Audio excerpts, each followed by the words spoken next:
کیا کچھ مقامات ایسے ہیں، کیونکہ میری اتنی ظاہر نالج نہیں ہے تو آپ سے سوال بنتا ہے، کیا کچھ مقامات ایسے ہیں جس پہ عورت پہ سختی کرنے کا حکم ہے؟ لفظ سختی نہیں، تنبیہ کہیں آپ اس کو۔ تنبیہ کہہ لیں آپ۔ ہاں، سختی تو اسلام میں ہے نہیں، تنبیہ ہے اور اصلاح ہے۔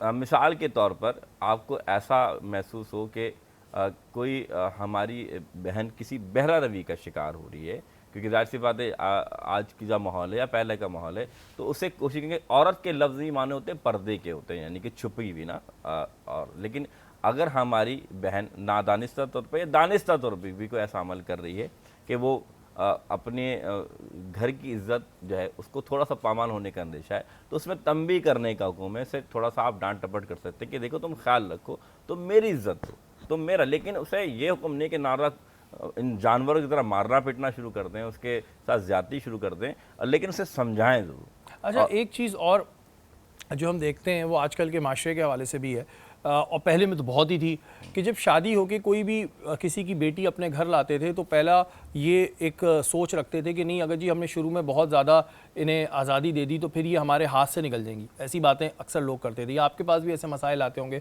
محسن بھائی؟ جب ہم کسی کے گھر سے بیٹی لاتے ہیں تو پھر ہمارے فرائض کیا بن جاتے ہیں؟ سب سے پہلی بات، وہ بیٹی جو آپ کے گھر میں آئی ہے نا، میں پھر آپ سے ایک بات کروں گا، وہ آپ کے گھر میں بیٹی بن کر ہی آئی ہے۔ نبی علیہ السلام نے فرمایا ہے جس طرح تمہارے 3 باپ ہیں، کتنے باپ ہیں؟ 3 باپ، اور تمہاری 3 مائیں ہیں۔ داماد کے لیے ماں اس کی سگی وہ بھی ماں ہے، داماد کے لیے ساس اس کی وہ بھی ماں ہے، اور داماد کے لیے اس کی استانی جو اس کی خواتین وہ بھی اس کی ماں ہے۔ اس لیے خواتین کے لیے اگر اس کی ماں ہے وہ بھی ماں ہے، اور اس کی ساس ہے وہ بھی اس کی ماں ہے، اور اگر اس کے استاد یعنی کوئی عورت ہے وہ بھی اس کی ماں ہے، اسی طرح باپ۔